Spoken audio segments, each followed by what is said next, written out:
Professor Gabriel Almeida, um historiador de 30 e poucos anos, com uma mente afiada e um ceticismo inabalável, dirigia por uma estrada de terra batida que serpenteava por entre vastas plantações de milho. O sol do fim de tarde pintava o céu com tons de laranja e roxo, e o ar, denso e úmido, carregava o cheiro adocicado da terra e algo mais, algo que ele não conseguia identificar. Seu destino era Vale Verde, uma pequena e isolada comunidade rural no interior do Brasil, famosa por suas peculiares tradições agrícolas e a suposta fertilidade sobrenatural de suas terras. Gabriel, especializado em folclore e tradições rurais, via ali um campo fértil para sua pesquisa, um lugar onde as lendas ainda se misturavam com a realidade. Ao chegar à vila, Gabriel foi recebido com uma mistura de curiosidade e desconfiança.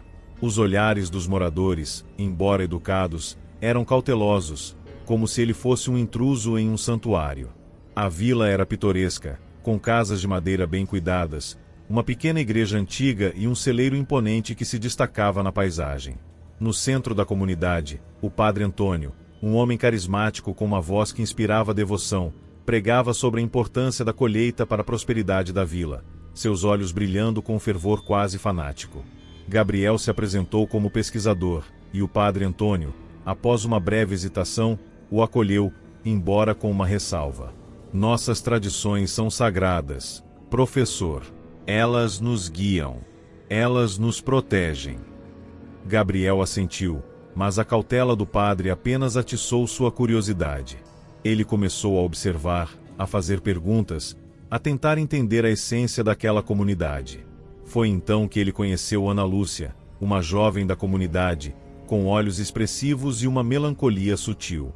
Ela trabalhava na plantação, seus movimentos graciosos, mas havia algo em seu olhar que sugeria uma inquietação. Ana Lúcia, apesar de sua fé e de sua devoção às tradições, começou a questionar. Ela tinha pesadelos vívidos com rituais sombrios, com figuras disformes que se moviam nas plantações sob a luz da lua, com um cheiro adocicado e fétido que a perseguia mesmo acordada. Estranhos fenômenos começaram a ocorrer. A terra parecia pulsar sob seus pés, as plantas cresciam em um ritmo acelerado, quase antinatural. Mas o cheiro adocicado e fétido no ar se intensificava, e os animais da fazenda se comportavam de forma agressiva, seus olhos injetados de sangue, seus mugidos e relinchos se transformando em lamentos. Gabriel, em suas caminhadas pelas plantações, encontrou vestígios de rituais antigos, círculos de pedras, oferendas de sangue e ossos, e símbolos gravados na terra que ele não conseguia decifrar. Ele confrontou Ana Lúcia com suas descobertas. Ela, relutante, revelou os sussurros que ouvia, as visões que a atormentavam. É a colheita escarlate, professor, ela sussurrou, seus olhos arregalados de terror. A terra pede sangue. É o pacto. A prosperidade da vila. Ela tem um preço. Gabriel, inicialmente cético, começou a sentir um calafrio. A prosperidade da vila, a fertilidade sobrenatural de suas terras, tudo estava ligado a um pacto ancestral com uma entidade que garantia a colheita em troca de sacrifícios humanos periódicos. O paraíso oculto de Vale Verde era, na verdade, um altar de sangue, e o historiador, em sua busca por conhecimento, havia tropeçado em um segredo que poderia custar sua própria alma. A influência da entidade se intensificava à medida que a colheita se aproximava. A atmosfera em Vale Verde tornou-se densa, carregada de uma tensão palpável. A paranoia e o fanatismo tomaram conta dos moradores, que viam os sacrifícios como uma necessidade inquestionável para a sobrevivência da vila. O padre Antônio, com sua oratória inflamada, pregava sobre a importância da devoção e da obediência à vontade da terra, seus olhos brilhando com um fervor que beirava a loucura. A comunidade, antes pacata, agora era um caldeirão de medo e devoção cega.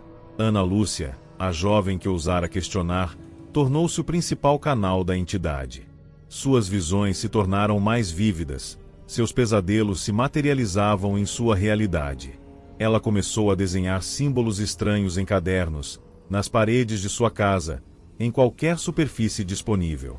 Os símbolos eram os mesmos que Gabriel havia encontrado nas plantações, e ele os reconheceu como parte de um culto antigo à fertilidade e à morte, um culto que exigia sangue para garantir a vida. Gabriel tentou lutar contra a tradição, buscando provas do pacto, tentando alertar os moradores sobre a verdadeira natureza da colheita. Mas suas tentativas eram frustradas pelo padre Antônio, que defendia o ritual como uma necessidade divina, uma herança ancestral que garantia a existência da vila. As palavras de Gabriel eram como ecos no vazio, incapazes de penetrar a névoa de fanatismo que envolvia a comunidade. Ele descobriu que a entidade não era um demônio ou fantasma, mas uma força primordial da natureza, uma consciência antiga que se manifestava através da terra. Ela exigia um preço pela vida que concedia, um ciclo eterno de morte e renascimento. E o padre Antônio, em sua busca por poder e controle, havia se tornado seu servo, seu sacerdote, realizando os rituais com uma devoção que beirava a adoração. A entidade não era maligna, era indiferente, uma força que existia além da moralidade humana, e que se alimentava da vida para sustentar a vida. O clímax do ato segundo ocorreu durante a noite da colheita escarlate. A vila inteira se reuniu no celeiro, que havia sido transformado em um altar de sangue e desespero. O ar estava pesado com o cheiro de incenso e o murmúrio de orações. Ana Lúcia, em transe, estava no centro do círculo, seus olhos vazios, seu corpo contorcendo-se em agonia. O padre Antônio, com um sorriso insano nos lábios, preparava o sacrifício, seu rosto iluminado pela luz bruxuleante das tochas. Gabriel, desesperado, tentou impedir o ritual. Ele confrontou o padre Antônio, suas palavras cheias de fúria e desespero. Mas o padre, com uma força sobrenatural, o repeliu. A entidade, uma massa disforme de terra e raízes, começou a emergir do chão, seus olhos brilhando com uma luz sinistra. Ela se contorcia e pulsava, faminta, esperando por sua oferenda. O terror não era apenas o sacrifício, mas a compreensão de que a vida daquela comunidade estava intrinsecamente ligada à morte, que a prosperidade era alimentada pelo sangue, e que a colheita, em sua essência, era escarlate. No celeiro transformado em altar, o ar vibrava com a tensão da colheita escarlate. A entidade, uma massa disforme de terra e raízes, pulsava e se contorcia, seus olhos brilhando com uma luz sinistra, faminta por sua oferenda. Ana Lúcia, em transe, estava no centro do círculo, seus olhos vazios, seu corpo contorcendo-se em agonia, uma marionete nas mãos de uma força ancestral. O padre Antônio, com um sorriso insano nos lábios, erguia a faca, pronto para consumar o sacrifício. Gabriel, em um último ato de desespero, lançou-se contra o padre Antônio. A luta foi breve e brutal. O padre, imbuído de uma força sobrenatural, o repeliu com facilidade, jogando-o contra a parede. A dor física era intensa, mas a dor de ver Ana Lúcia, a jovem que ele havia tentado salvar, ser consumida por aquela abominação, era insuportável. A entidade, com um rugido gutural que parecia vir das profundezas da terra, envolveu Ana Lúcia em seus tentáculos de raízes e terra, absorvendo-a, transformando-a em parte de si mesma. Não houve vitória, nem derrota. A entidade não foi destruída, nem selada. Ela simplesmente se saciou, retraindo-se para as profundezas da terra, deixando para trás apenas o silêncio e o cheiro adocicado e fétido que agora parecia impregnar cada fibra do celeiro.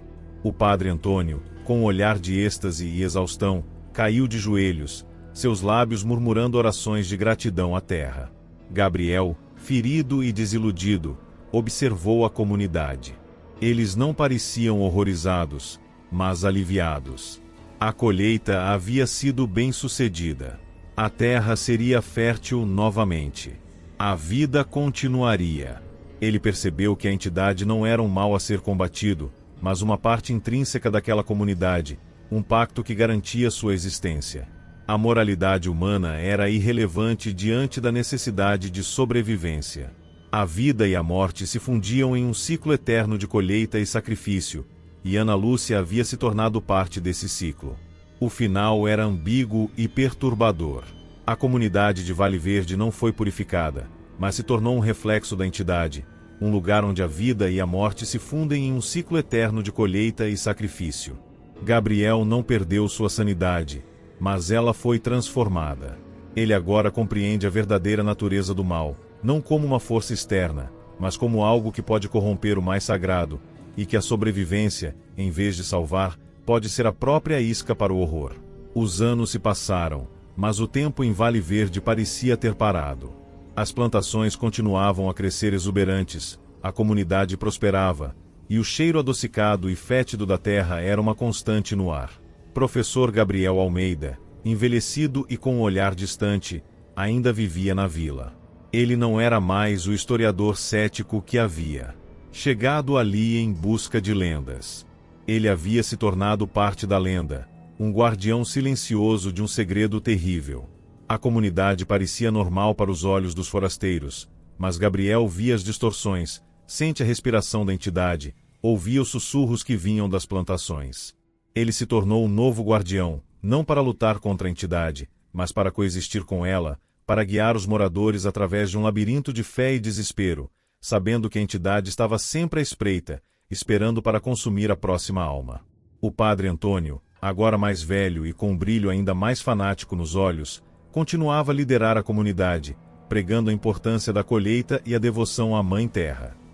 Gabriel observava, compreendendo que o padre não era um vilão, mas um homem que havia feito uma escolha terrível em nome da sobrevivência de seu povo. Ele havia se tornado um arauto da entidade, um elo entre o humano e o primordial. Gabriel não era mais o mesmo. Seus cabelos haviam embranquecido, e havia uma profundidade em seus olhos que só aqueles que haviam enfrentado o abismo podiam possuir. Ele continuava a ensinar, a pesquisar, a escrever, mas suas palavras carregavam um peso, uma compreensão do mal que ia além da história. Ele havia aprendido que a tradição não era uma armadura contra o mal, mas uma ferramenta para compreendê-lo, para coexistir com ele, para encontrar a luz mesmo nas sombras mais profundas. Ana Lúcia, embora fisicamente ausente, era uma presença constante. Gabriel a via nas plantações, uma figura etérea que dançava com o vento, seus olhos vazios, mas com um brilho de aceitação. Ela havia se tornado parte da entidade, uma manifestação da colheita, um lembrete constante do preço da prosperidade. A última cena mostra professor Gabriel Almeida em sua pequena casa em Vale Verde. Ele está escrevendo em seu diário, registrando os eventos, as lendas, os segredos da comunidade. A luz da vela ilumina seu rosto cansado, mas determinado. Um jovem estudante de história, com olhos cheios de curiosidade, bate à sua porta. Professor Almeida, ele pergunta. Ouvi dizer que o senhor é o maior especialista em folclore rural. Eu gostaria de pesquisar as tradições de Vale Verde, a suposta fertilidade sobrenatural de suas terras.